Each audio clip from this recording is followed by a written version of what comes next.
Olá pessoal, meu nome é Lucas Napoli, eu sou psicólogo e psicanalista. Seja muito bem-vindo a este canal. Aqui a gente fala sobre saúde emocional, desenvolvimento pessoal e, claro, muita psicanálise.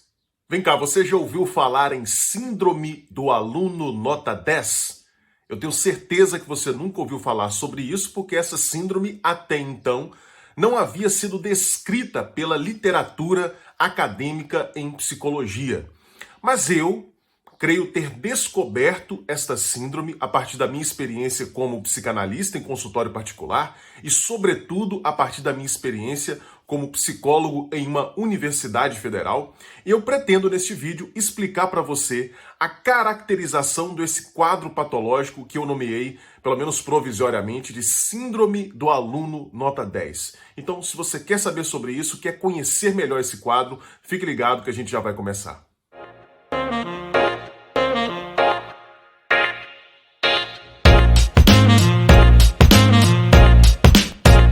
Dentre os diversos traços que caracterizam a síndrome do aluno nota 10, a gente pode citar, eu vou ler aqui para não esquecer nenhuma das que eu consegui detectar. Olha só, perfeccionismo, a pessoa então se preocupa o tempo todo em fazer tudo de forma excelente, de forma perfeita, não suporta perceber que as suas atividades, as suas tarefas contêm algum tipo de falha. Dificuldade para delegar tarefas, são pessoas que tendem a concentrar tudo sobre si mesmas. Dificuldade para recusar demandas e oportunidades, então são pessoas que justamente por serem alunos nota 10, por serem muito competentes, acabam recebendo muitas solicitações, acabam sendo apresentadas a muitas possibilidades e têm dificuldade de dizer não a algumas dessas oportunidades. Excesso de tensão emocional, essas pessoas vivem numa constante ansiedade. Preocupação exacerbada com a própria reputação. Então são indivíduos que se preocupam muito com o que os outros podem pensar a respeito deles. E um alto nível de ansiedade de desempenho. O que é ansiedade de desempenho? É aquela ansiedade que surge quando você está engajado numa determinada tarefa e não quer de forma alguma cometer nenhum erro. Essa é a ansiedade de desempenho. Essas pessoas também vivenciam aquilo que outros autores chamaram de síndrome do impostor. Então elas têm uma preocupação totalmente imaginária, totalmente irracional, com a possibilidade de a qualquer momento elas serem desmascaradas e as pessoas então finalmente perceberem que eles não são de fato competentes, né? Essa é a síndrome do impostor. O sujeito fica com aquela preocupação de que a qualquer momento finalmente vão descobrir que ele não é tão competente quanto aparentava ser. De onde vem a síndrome do aluno nota 10? Qual que é a gênese desse quadro patológico? A gente percebe que ele está muito ligado a certas circunstâncias, a certas contingências que fazem parte da vida de pessoas que têm alta performance, que têm um excelente desempenho acadêmico na escola. Eu estou me referindo, por exemplo, àquele aluno que nunca recebe nenhuma bronca por parte dos professores, nunca foi chamado a atenção por parte dos professores, sempre tira notas altíssimas, é considerado como um dos melhores alunos daquela sala, é considerado um aluno que sempre se preocupa com a qualidade do seu desempenho acadêmico. Eu estou me referindo, por exemplo, àquela menina que costuma fazer o caderno ali todo caprichado, os colegas recorrem a ela para pegar o caderno para poderem estudar. Aquela aluna que nunca deu trabalho para os pais, nunca deu trabalho na escola, nunca deu trabalho para os professores. Eu estou me referindo a essas pessoas. Essas pessoas vivenciam certas circunstâncias diferentes, específicas, que, do meu ponto de vista, pelo que eu tenho verificado na clínica, estão diretamente relacionados a isso que eu estou chamando de síndrome do aluno nota 10.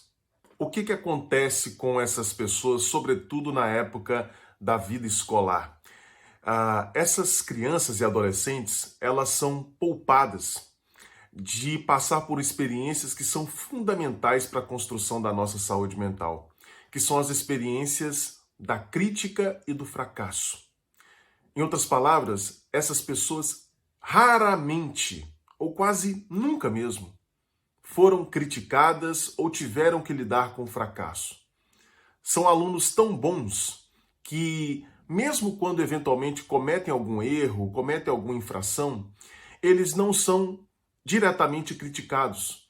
Por quê? Porque eles já conseguem construir uma imagem de perfeição tão forte, tão intensa, que os professores acabam deixando para lá. Né? Mesmo quando cometem algum errinho, os professores acabam deixando para lá, porque dessa forma eles já estão impregnados com aquela imagem positiva gerada por esses alunos. Então, esses alunos são poupados de lidar com essas experiências que são fundamentais para a nossa saúde mental, que são as experiências da crítica e do fracasso. Eles nunca são criticados.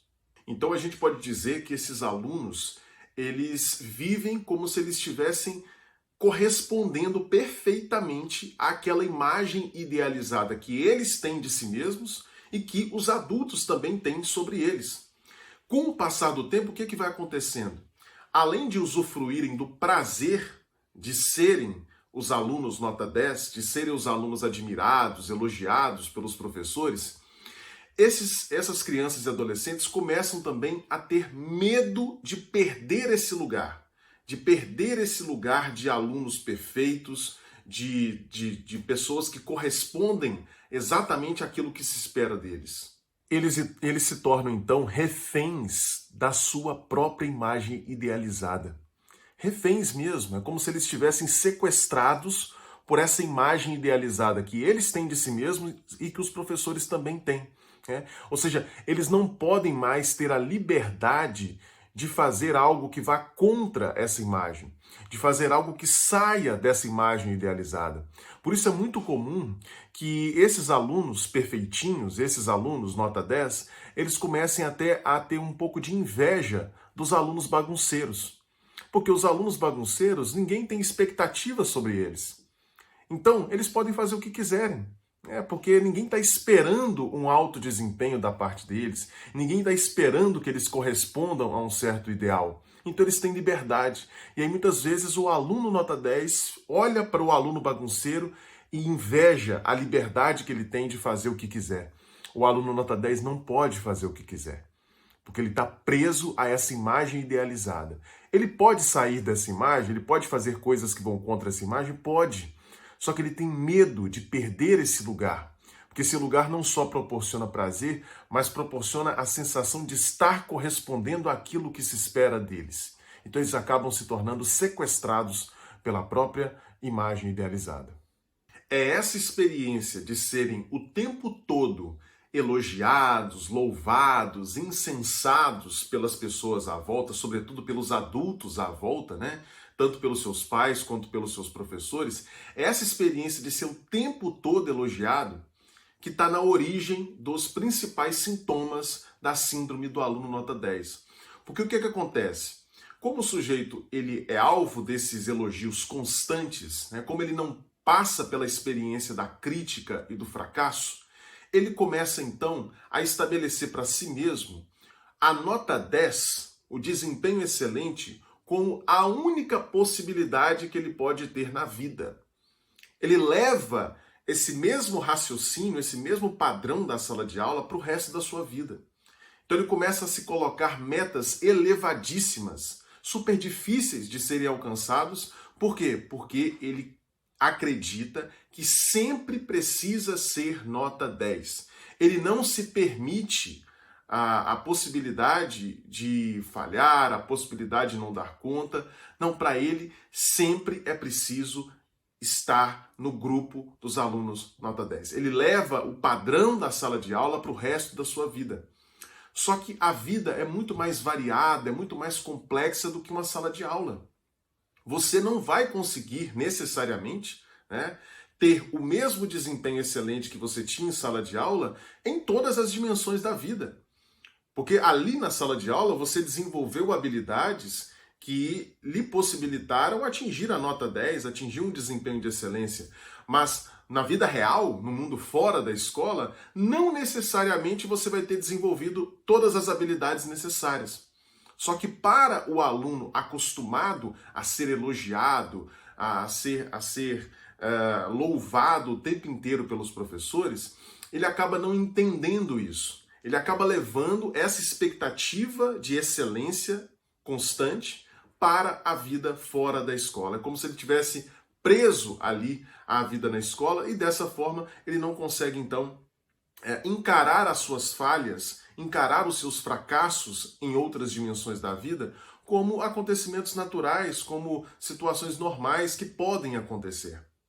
Essa é uma boa forma de caracterizar a síndrome do aluno nota 10. O que está na origem dessa síndrome? Uma fixação na sala de aula. Uma fixação na sala de aula. O sujeito sai da escola, mas a escola não sai dele. Porque ele continua na vida real, fora da escola, trabalhando com o mesmo padrão, o mesmo esquema de pensamento que ele utilizava lá no ambiente escolar. Ele continua achando que, na vida, a missão dele é tirar nota 10 e agradar os professores. É isso que acontece. Lá na escola era isso que ele fazia, e de fato é isso que se espera de um aluno, né? Que ele tenha um bom desempenho e faça aquilo que os professores pedem. Mas na vida não se trata disso. Na vida não tem um professor esperando que você tire nota 10 para agradá-lo, para fazer o que ele quer. Mas o aluno que sofre, né, o sujeito que sofre da síndrome do aluno nota 10, ele permanece fixado ao ambiente escolar, ao mesmo raciocínio, ao mesmo esquema que ele utilizava para lidar com o ambiente escolar. Ele continua achando que ele precisa tirar sempre, em todas as esferas da vida, nota 10 e fazer aquilo que os seus professores pedem. É por isso que essas pessoas têm tanta dificuldade para dizer não. Lembra que eu falei no início do vídeo que um dos sintomas da síndrome do aluno nota 10 é a dificuldade de dizer não. Por quê? Porque eles estão acostumados a sempre obedecerem. O aluno nota 10 na escola, ele é um aluno obediente. Ele faz tudo aquilo que os professores mandam. Então, ele leva isso para a vida real, fora da escola, e continua achando que ele tem que obedecer sempre. Então, toda vez que chega uma demanda, chega uma solicitação para ele, ele se sente na obrigação de atender aquela demanda. Por isso, ele tem muita dificuldade de dizer não. É também o apego a essa imagem idealizada de aluno nota 10 que faz o sujeito ter ansiedade generalizada.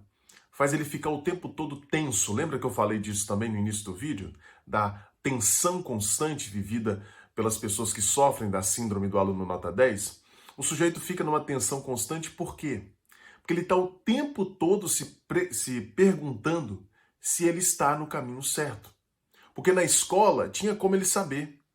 Na escola ele recebia as notas das provas, dos trabalhos, ele recebia o boletim a cada bimestre, né? E aí ele poderia saber se ele estava fazendo tudo certinho ou não. Agora na vida não tem isso, a vida não tem gabarito, a vida não tem boletim, a vida não tem prova, a vida não tem trabalho, nesse sentido acadêmico escolar. A vida não tem isso.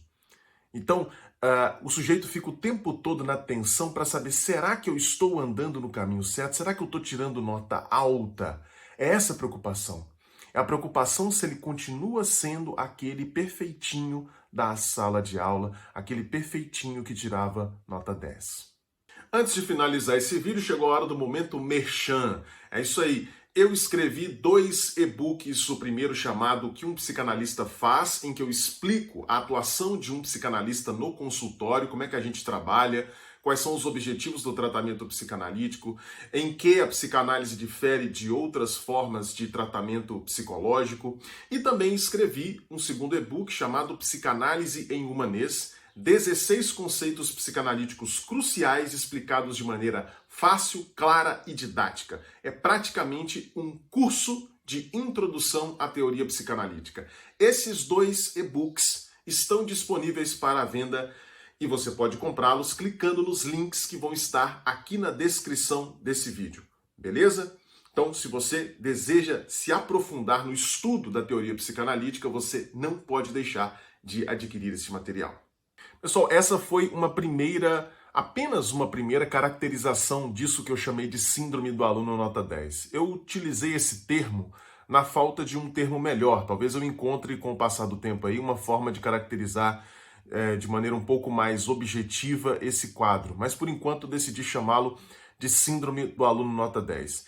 Existem vários pontos ainda que precisam ser melhor compreendidos, algumas lacunas para serem preenchidas, mas eu acho que eu consegui fornecer aqui para você uma descrição básica dessa síndrome que afeta muitas pessoas e que ainda não havia sido descrita na literatura acadêmica de psicologia. Então, espero que você tenha gostado.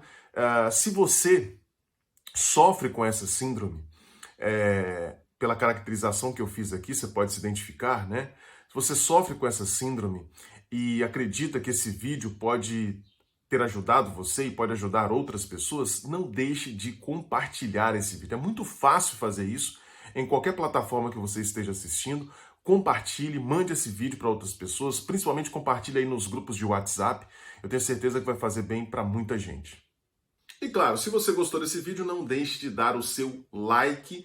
E se você está assistindo no YouTube, não deixe de se inscrever aqui neste canal. Beleza? A gente se encontra então no próximo vídeo. Um grande abraço, tchau, tchau.